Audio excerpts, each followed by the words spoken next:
आज ध्रुव जी ने ये करके दिखाया। भक्ति जैसा शुभ अनुष्ठान, बस लग जाओ ठाकुर जी की चेष्टा पर। कर्म की कुशलता यही है जिसमें ठाकुर जी प्रसन्न हो सके।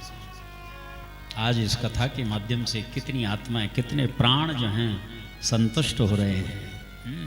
इससे बड़ा सुकृत और कुछ नहीं हो सकता। सच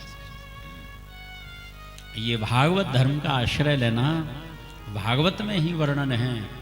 हाँ, अनेक प्रकार के धर्म देखे जाते हैं, लेकिन ये श्रीमद् भागवत की कथा सत्संग के द्वारा स्वयं ठाकुर जी कहते हैं कि मैं इस भागवत के द्वारा जो वश में होता हूँ भक्तों के, उतना अन्य किसी माध्यम से वश में नहीं होता किसी के। ये भागवत की महिमा है। हरिशरणम योऽन्त प्रविश्य मम वाचमिमां प्रसुप्तां संजीवयत्यखिल शक्तिधर स्वधामना अन्यास्य हस्तचरण श्रवणत्वगादीन् प्राणान्नमो भगवते पुरुषाय तुभ्यं। प्राणान्नमो भगवते पुरुषाय तुभ्यं।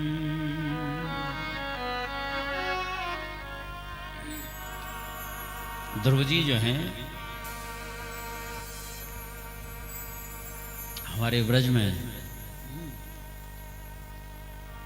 जो मधुपुरी है ना,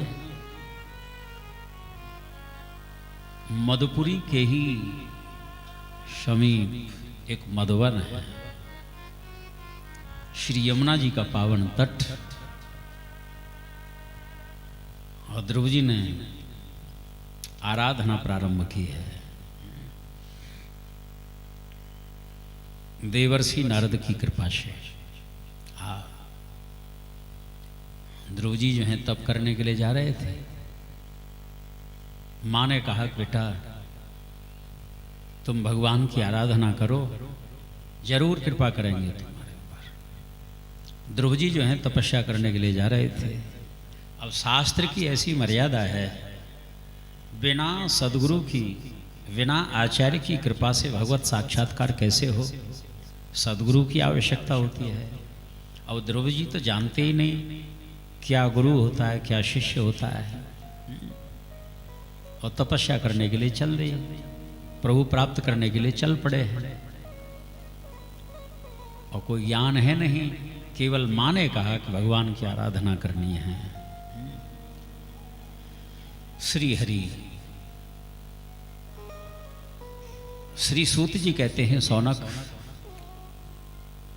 जो सच्चा शिष्य होता है, जहां सत्पात्रता होती है, उसको गुरु खोजने की जरूरत नहीं पड़ती, अपने आप मिल जाते हैं गुरुदेव। आजकल भी जैसे बहुत से लोग कह देते हैं ना, अजी ऐसा घोर कलयुग आ गया है कि अच्छे संत अब हैं ही नहीं। सच्चाई ये है, यदि सच्चे संतों के दर्शन करने हैं तो स्वयं संत बनो। पहले अपने जीवन में स्वयं की दृष्टि में जो बुराइयां हैं, उन बुराइयों का त्याग करो। संत खोजने नहीं पड़ेंगे, अपने आप मिल जाते हैं संत। हाँ,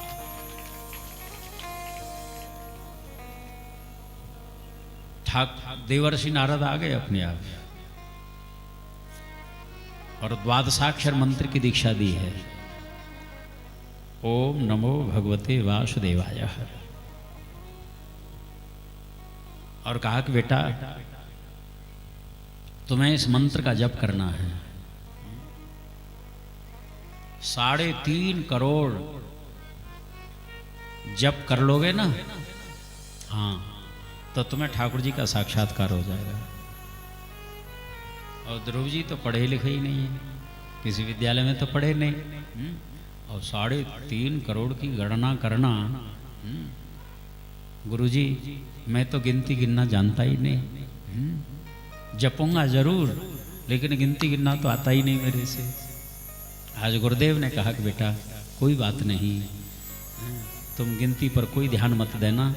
जिनका ये मंत्र है ना, भगवान का मंत्र, जब 3.5 करोड़ मंत्र पूरे हो जाएंगे ना, तो अपने आप ही वो तुम्हारे सामने प्रकट हो जाएंगे। गिनती वो गिनेंगे जिनका तुम भजन कर रहे हो, तुम्हारा काम तो जप करना है। श्री हरि। मधुवन में जप आरंभ किया है हमारे वृंदावन में। ये वृंदावन 20 कोष का है, 84 कोष की इसकी परिक्रमा है सजन। 12 वन हैं और 12 उपवन हैं। हाँ, और 12 वन तो केवल वृंदावन के ही अंतर्गत है सजन। तो वृंदानाम हवनम रक्षणम इति वृंदावन। ये वृंदावन की भूमि जो है, यहाँ का जो कण गिर जाते हैं वही तो ब्रज रज है। अद्भुत महिमा है यहाँ की। जिस ब्रज में कुछ जड़ तो है ही नहीं, सब कुछ चैतन्य ही चैतन्य है। यहाँ तक कि बाहर की यदि कोई चिड़िया भी प्रवेश कर जाए ब्रज प्रदेश में, तो वो चिड़िया भी ब्रज के भाव से युक्त हो जाती है, गोपी भाव को प्राप्त हो जाती है। वो सहचरी के रूप में परिणत हो जाता है उसका जीवन जो है। श्री हरि।